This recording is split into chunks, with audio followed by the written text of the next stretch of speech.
ಜಗತ್ತಿನಲ್ಲಿ ತುಂಬ ಸುಲಭದ ಮತ್ತು ಕಷ್ಟದ ಸಂಗತಿ ಎಂದರೆ ತಪ್ಪು ಬೇರೆದವರು ಮಾಡಿದರೆ ಗಮನಿಸುವುದು, ಆ ತಪ್ಪು ನಾವು ಮಾಡಿದರೂ ಒಪ್ಪಿಕೊಳ್ಳುವುದೇ ಕಷ್ಟ. ಶುಭೋದಯ ಸ್ನೇಹಿತರೆ, ಪೂಜಾಸ್ ಹ್ಯಾಪಿ ವರ್ಲ್ಡ್ ಯೂಟ್ಯೂಬ್ ಚಾನಲ್ಗೆ ಮತ್ತೊಮ್ಮೆ ಸ್ವಾಗತವನ್ನು ಕೋರುತ್ತಾ ಇವತ್ತಿನ ಒಂದು ಹೊಸ ಬ್ಲಾಗನ್ನು ನಿಮ್ಮ ಜೊತೆ ಶೇರ್ ಮಾಡ್ತಾ ಇದ್ದೀನಿ. ಇದು ರವಿವಾರದ ಬ್ಲಾಗು. ರವಿವಾರ ಅಮಾವಾಸ್ಯೆ ಆಗಿರೋದ್ರಿಂದ ಬೆಳಗ್ಗೆ ಜಲ್ದಿ ಎಲ್ಲ ಎದ್ದು ಮನೆಯಲ್ಲಿ ಪೂಜೆ, ಗಾಳಿ ಪೂಜೆ ಎಲ್ಲ ಮಾಡಿಸ್ಕೊಂಡು ಇವತ್ತು ನಮ್ಮ ಮನೆ ದೇವರಿಗೆ ಹೋಗ್ತಾ ಇದ್ದೇವೆ. ಹಾಗಾದರೆ ಮನೆಯಲ್ಲಿ ಅಮಾವಾಸ್ಯೆ ಆದ ಕೂಡಲೇ ಒಂದು ಸ್ವಲ್ಪ ಕೆಲಸ ಜಾಸ್ತಿ ಇರುತ್ತೆ. ಯಾಕಂದರೆ ಮನೆಯಲ್ಲಿ ಎಲ್ಲ ಪೂಜೆ, ವಾಹನಗಳ ಪೂಜೆ, ಆಮೇಲೆ ಹೊರಗಡೆ ಹೋಗೋದು ಕೂಡ ಇರುತ್ತೆ. ಇದು ಗೋಕಾಕ್ದಲ್ಲಿರುವ ಚೌಡೇಶ್ವರಿ ಮಂದಿರ. ನಾವು ಹೋಗ್ತಾ ಇರೋದು ಗೋಕಾಕ್ದಿಂದ ಇರುವ ಒಂದು 15ರಿಂದ 20 ಕಿಲೋಮೀಟ್ರು ಭೈರಸಿದ್ದೇಶ್ವರ ಬೆಂಚನಮರಡಿ ಅಂತ ಹೇಳಿ, ಅಲ್ಲಿ ಭೈರಸಿದ್ದೇಶ್ವರ ನಮ್ಮ ಮನೆ ದೇವರು. ಪ್ರತಿ ಅಮಾವಾಸ್ಯೆಗೆ ನಾವು ಹೋಗ್ತಾ ಇರ್ತೇವೆ. ಈ ಅಮಾವಾಸ್ಯೆ ಅಂದ್ಕೂಡಲೇ ಬೆಳಗ್ಗೆ ಜಲ್ದಿ ಎದ್ದು ಎಲ್ಲ ಕೆಲಸವನ್ನು ಮುಗಿಸ್ಕೊಂಡು ಗಂಡು ಮಕ್ಕಳೇನು ಒಂದು 10ರಿಂದ 15 ನಿಮಿಷದಲ್ಲಿ ರೆಡಿ ಆಗಿಬಿಡ್ತಾರೆ. ಆದರೆ ಹೆಣ್ಮಕ್ಳು ಮನೆಯಲ್ಲಿ ನೈವೇದ್ಯ ಮಾಡ್ಕೋಬೇಕು, ಮನೆ ಕ್ಲೀನ್ ಮಾಡಬೇಕು, ಪೂಜೆ ಮಾಡಬೇಕು, ಪೂಜೆ ತಯಾರಿ ಮಾಡಬೇಕು. ಅದ್ರ ಜೊತೆಗೆ ಹೋದಿದ್ರೆ ರೆಡಿ ಆಗಬೇಕು, ಮಕ್ಕಳನ್ನು ರೆಡಿ ಮಾಡಿಸ್ಕೋಬೇಕು, ದೇವಸ್ಥಾನಕ್ಕೆ ಬೇಕಾಗಿರುವಂಥ ಎಲ್ಲ ಸಾಮಗ್ರಿಗಳನ್ನ ಜೋಡಿಸ್ಕೋಬೇಕು. ನಂದು ಇಷ್ಟೆಲ್ಲ ಮಾಡ್ಕೋತಾಳು 9 ಗಂಟೆ ಬೆಳಿಗ್ಗೆ. ರಾತ್ರಿ ಮನೆಯವರು ಹೇಳಿದರು 8:30 9 ಗಂಟೆಗೆ ಅಂದರೆ ಜಲ್ದಿ ಹೋಗ್ಬರೋಣ. ಯಾಕಂದರೆ ನಮ್ಮ ಮನೆಯವ್ರಿಗೆ ಅಲ್ಲಿ ದೇವ್ರ ಗುಡಿಯಲ್ಲಿ ಕೌಲು ಹಚ್ಚೋದಿತ್ತು. ಕೌಲು ಹಚ್ಚೋದು ಅಂದರೆ ನಮಗೆಲ್ಲರಿಗೂ ಗೊತ್ತಿರುತ್ತೆ ಅಂತ ಅಂದ್ಕೊಂಡಿದ್ದೀನಿ. ನಾವು ಯಾವುದೇ ಒಂದು ಹೊಸ ಕೆಲಸ ಆಗಲಿ, ಯಾವುದೇ ಒಂದು ಹೊಸ ಏನೋ ಒಂದು ಮನಸ್ಸಲ್ಲಿ ಡೌಟ್ ಇತ್ತಂದರೆ ಅಲ್ಲಿ ಕೌಲು ಹಚ್ಚಿದಾಗ ಅಲ್ಲಿ ಬರುವಂಥ ಒಂದು ಉತ್ತರದ ಮೇಲೆ ನಾವು ಮುಂದಿನ ಕೆಲಸವನ್ನು ಮಾಡ್ತಾ ಇರ್ತೀವಿ. ನಮ್ಮ ಮನೆಯವರಾಗಲಿ ಅಥವಾ ನಮ್ಮ ಮನೆಯಾಗಿರುವ ಎಲ್ಲ ಪ್ರತಿಯೊಬ್ಬರು ನಮ್ಮ ಮನೆ ದೇವರಿಗೆ ಇದನ್ನು ಮಾಡ್ತಾ ಇರ್ತಾರೆ. ನೀವು ಕೂಡ ಇದೇ ರೀತಿ ಮಾಡ್ತಾ ಇರ್ತೀರತ್ತೆ ತಿಳ್ಕೊಂಡಿದ್ದೀನಿ. ಇಲ್ಲಿ ಹೋಗ್ತಾ ಇದ್ರು, ಇದು ನಮ್ಮ ಮನೆ ದೇವಸ್ಥಾನ. ಫಸ್ಟ್ ದೇವ್ರಿಗೆ ಎಂಟ್ರಿ ಆದ ಕೂಡಲೇ ಇಲ್ಲಿ ಕೈಕಾಲು ಮುಖ ತಕ್ಕೋಬೇಕು. ಇದು ಶಿವಲಿಂಗ ಆಕಾರದಲ್ಲಿ ಇರುವಂಥ ಒಂದು ಬಾವಿ. ಈ ಬಾವಿಯಲ್ಲಿ ಕಾಯಂ ನೀರಿರುತ್ತೆ. ಯಾವಾಗಲೂ ಕೂಡ ಎಷ್ಟೇ ಬೇಸಿಗೆಯಲ್ಲಿ ಕೂಡ ಈ ನೀರು ಬರ್ತಿದ್ರೆ ಮಾತ್ರ ಇಲ್ಲ. ಇಲ್ಲಿ ಸುತ್ತಮುತ್ತ ಇರುವಂಥ ಜಾನುವಾರುಗಳಿಗೂ ಕೂಡ ಈ ನೀರು ನೀರು ಒಂದು ಅನುಕೂಲ ಆಗಿದೆ. ಯಾಕಂದರೆ ಗುಡ್ಡದಲ್ಲಿ ಇರೋದ್ರಿಂದ ನೀರು ಜಾಸ್ತಿ ಇರೋಲ್ಲ. ಮಳೆಗಾಲದಲ್ಲಂತೂ ನೀರು ಸಾಕಷ್ಟು ಸಿಗುತ್ತೆ, ಆದರೆ ಬೇಸಿಗೆಗಾಲದಲ್ಲಿ ನೀರು ಸಿಗೋಲ್ಲ. ಈ ಬಾವಿ ಅಲ್ಲಿರುವಂಥ ಜನರಿಗೆ ಒಂದು ಅನುಕೂಲ ಆಗಿದೆ. ಆನಂತರ ಇಲ್ಲಿ ಹನುಮಪ್ಪನ ದೇವಸ್ಥಾನಕ್ಕೆ ಹೋಗಿ ಅಲ್ಲಿ ಕಾಲು ಬಿದ್ದು ಆಮೇಲೆ ನಾವು ನಮ್ಮ ಮನೆ ದೇವರು ಭೈರಸಿದ್ದೇಶ್ವರ ದರ್ಶನ ಮಾಡ್ಕೊಂಡ್ವಿ. ಅಲ್ಲಿ ಗುಡಿಯಲ್ಲಿ ಯಾವುದೇ ರೀತಿ ವಿಡಿಯೋ ಮಾಡೋಕ್ಕಾಗಲಿ ಅಥವಾ ಫೋಟೋ ತೆಗಿಯೋಕ್ಕಾಗಲಿ ಪರ್ಮಿಷನ್ ಇಲ್ಲಾಗಿತ್ತು. ಹಾಗಾಗಿ ನಾನು ವಿಡಿಯೋ ಮಾಡ್ಕೊಂಡಿಲ್ಲ. ಪ್ರಸಾದ ಎಲ್ಲ ತೊಗೊಂಡು ಕೂಡಲೇ ಹೊರಗಡೆ ಕೂತು ಒಂದು ಸ್ವಲ್ಪ ಹೊರಗಡೆ ವಾತಾವರಣ ಎಲ್ಲವನ್ನು ನಿಮ್ಮ ಜೊತೆ ಮುಖಾಂತರ ಶೇರ್ ಮಾಡ್ತಾ ಇದ್ದೀನಿ. ಇಲ್ಲಿ ಹನುಮಪ್ಪನ ಗುಡಿಯಲ್ಲಿ ಕೂಡ ನಾವು ದೇವರ ದರ್ಶನ ಮಾಡಿಕೊಂಡು ನೈವೇದ್ಯವನ್ನು ಕೊಟ್ಟು ಆಮೇಲೆ ನಾವು ವಾಪಸ್ ಬರ್ತಾ ಇದ್ದೀವಿ. ಈ ಹನುಮಪ್ಪನ ದರ್ಶನ ಕೂಡ ನಿಮಗೂ ಆಯ್ತಾ ಅಂತ ಇದ್ದೀನಿ. ಇವತ್ತು ರವಿವಾರ ಆಗಿರೋದ್ರಿಂದ ಇಲ್ಲಿ ಏನು ಪೂಜಾ ಸಾಮಗ್ರಿಗಳನ್ನ ಮಾಡಿಬಿಡ್ತಿರಲ್ಲ, ಅಲ್ಲಿ ಕೂಡ ರಶ್ ಇರೋದ್ರಿಂದ ಮನೆಯವರೇ ಕೂಡ ತೆಂಗಿನಕಾಯಿ ಖಾತೆಯನ್ನು ತಗೊಂಡ್ರು. ಯಾಕಂದರೆ ಒಬ್ಬರೇ ಆಗಿರೋದ್ರಿಂದ ಅವ್ರಿಗೂ ಬಂದವರು ಪ್ರತಿಯೊಬ್ಬರು ಕೂಡ ಜಲ್ದಿ ಕೊಡು ಅಂತ ಹೇಳ್ತಾ ಇರ್ತಾರೆ. ನಾವು ಅವ್ರ ಮೇಲೆ ಹಾಗೆ ಮಾಡಿದರೆ ನಾವು ಒಂದು ಸ್ವಲ್ಪ ನಮ್ಮ ಕೆಲಸ ನಾವು ಮಾಡಿಕೊಂಡ್ರೆ ನಮಗೆ ಜಲ್ದಿ ಆಗುತ್ತೆ ಅಂತ ಮನೆಯವರೇ ಜಲ್ದಿ ತೆಂಗಿನಕಾಯಿ ಒಂದು ಅವ್ರು ತಗೊಂಡ್ರೆ ಇನ್ನೊಂದು ಅವರು ಅಲ್ಲಿ ಮಾರಾಟ ಮಾಡ್ತಿದ್ರಲ್ಲ ಅವರೇ ತೆಗೆದುಕೊಟ್ರು ತೆಂಗಿನಕಾಯಿ ಸೊಪ್ಪೆಯನ್ನು.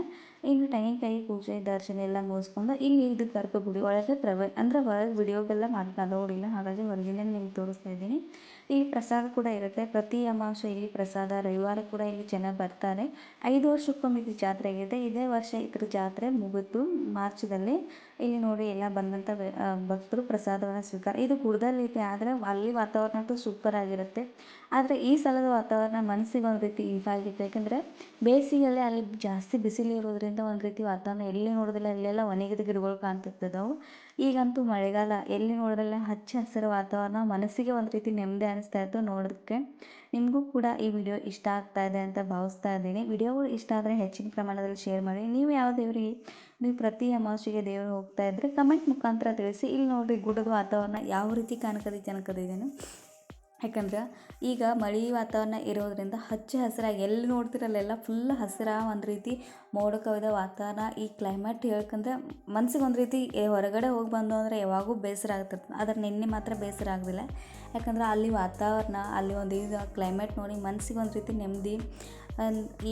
ನಾವು ಸಿಟ್ಟಾಗಿದ್ದು ಅಂದರೆ ಬರೀ ಎಲ್ಲಿ ನೋಡ್ತಿಲ್ಲ ಅಲ್ಲೆಲ್ಲ ಇಷ್ಟಿಷ್ಟೇ ಜಾಗ, ಎಲ್ಲಿ ನೋಡ್ತಿಲ್ಲ ಅಲ್ಲಿ ಮನೆಗಳು, ಎಲ್ಲಿ ನೋಡ್ತೀವಿ ಅಲ್ಲಿ ಗಾಡಿಗಳು ಕಾಣ್ತಿರ್ತಾವೆ. ಆದರೆ ಇಲ್ಲಿ ನೋಡಿದ ಕೂಡಲೇ ಒಂದು ಹಳ್ಳಿಯ ವಾತಾವರಣ ನೆನಪಾಯಿತು. ಈ ಸುಂದರವಾದ ಒಂದು ಹಚ್ಚ ಹಸಿರು ಗುಡ್ಡ, ರಮಣೀಯ ವಾತಾವರಣ, ಹಂಚಿನ ಮನೆಗಳು, ದನ ಕರು ಎಲ್ಲ ನೋಡ್ರೆ ಮನಸ್ಸಿಗೆ ಒಂದು ರೀತಿ ಹಳ್ಳಿಗೆ ಹೋಗಿ ಬಂದಂಗೆ ಅನಿಸ್ತಿತ್ತು.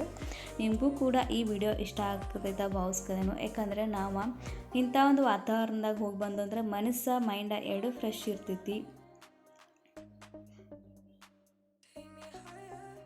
ಇಲ್ಲಿ ಈಗ ಮಳೆಗಾಲ ಇರೋದರಿಂದ ಇಲ್ಲಿ ಬಿತ್ತನೆ ಕೂಡ ನಡೆದಿದ್ದು, ಹಾಗಾಗಿ ಇಲ್ಲಿ ಜಾಸ್ತಿ ಹೂವಾಗಲಿ ತಂಬಾಕಾಗಲಿ ಈ ರೀತಿ ಬೆಳೀತಾರೆ. ಮತ್ತು ಬೋರ್ವೆಲ್ ಇರೋರ ಕಬ್ಬನ್ನು ಬೆಳೀತಿರ್ತಾರೆ. ಯಾಕಂದರೆ ಕಬ್ಬು ಬೆಳೆಯೋಕ್ಕೆ ಜಾಸ್ತಿ ನೀರು ಬೇಕು, ನೀರಲ್ಲಿ ಜಾಸ್ತಿ ಸಿಗಲು ಮಳೆಗಾಲ ಭೂಮಿ ಜಾಸ್ತಿ ಇರ್ತಿದೆ, ಆದರೆ ನೀರಿನ ವ್ಯವಸ್ಥೆ ಅಷ್ಟಾಗಿಲ್ಲ.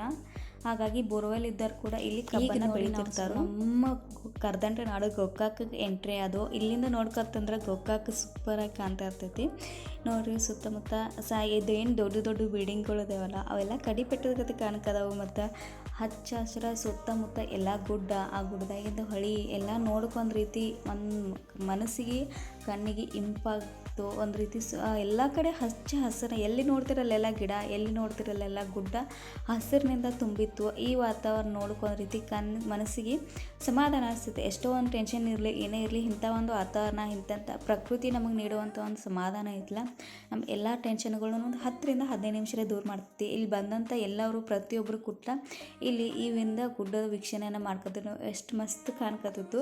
ನಿಮಗೂ ಇಷ್ಟ ಆಗ್ತೈತೆ ಅಂತ ಭಾವಿಸ್ಕೋದೇನು. ಇದು ಕರ್ದಂಟ ನಾಡು ಗೋಕಾಕ. ನಮ್ಮ ಗೋಕಾಕ ಅನ್ನೋಕೆ ಒಂದು ರೀತಿ ಹೆಮ್ಮೆ ಖುಷಿ ಅನಿಸ್ತೈತಿ ಹೇಳಕ್ಕೆ.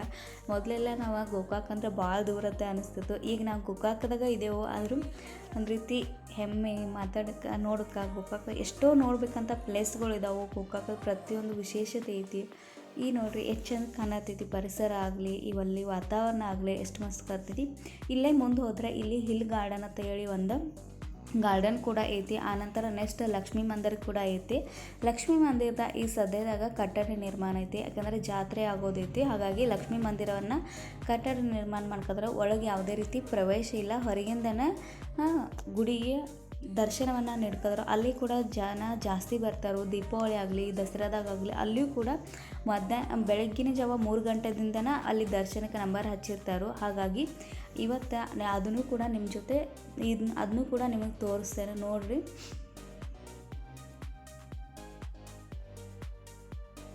ಇದು ಲಕ್ಷ್ಮೀ ಮಂದಿರ. ಈಗ ಒಳಗೆ ಕಟ್ಟಡ ಸ್ಟಾರ್ಟ್ ಆಗೋದ್ರಿಂದ ಹೊರಗಿಂದನೇ ದರ್ಶನಕ್ಕೆ ವ್ಯವಸ್ಥೆ ಮಾಡಿದ್ದಾರೆ.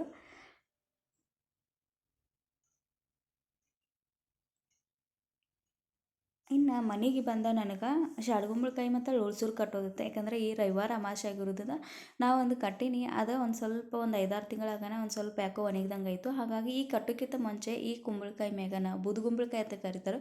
ಈ ಕುಂಬಳಕಾಯಿ ಮ್ಯಾಗ ಕುಂಕುಮದಿಂದ ಸ್ವಸ್ತಿಕ್ ತಕ್ಕೊಂಡು 2 ಸೈಡ ಕಾಡಿಗೆಯಿಂದ ಒಂದು ಲೈನ್ ಎಳಬೇಕು. ಆನಂತರ ಲೋಳ್ಸೂರು ಕೂಡ ಸ್ವಚ್ಛಂಗಿ 2 ತೊಳೆದ ಈ ರೀತಿ ಪೂಜೆ ಮಾಡಿ ಕೆಂಪು ಅರಿವ್ಯಾಗ ನಾವು ಮನ್ಯಾಗ ಕಟ್ಟೋದ್ರಿಂದ ನಮ್ಮ ಮನೆಗೆ ಯಾವುದೇ ಪ್ರತಿಯೊಬ್ಬರು ನಮ್ಮ ಮನೆಗೆ ಬಂದಂಥ ವ್ಯಕ್ತಿ ನಮ್ಮ ಬಗ್ಗೆ ಒಳ್ಳೆಯ ವಿಚಾರ ಮಾಡ್ತಾರೋ, ನಮ್ಮ ಬಗ್ಗೆ ಪಾಸಿಟಿವ್ ಆಗೇ ವಿಚಾರ ಮಾಡ್ತಾರಂತ ನಮ್ಗೆ ಹೇಳೋಕ್ಕಾಗಲ್ಲ.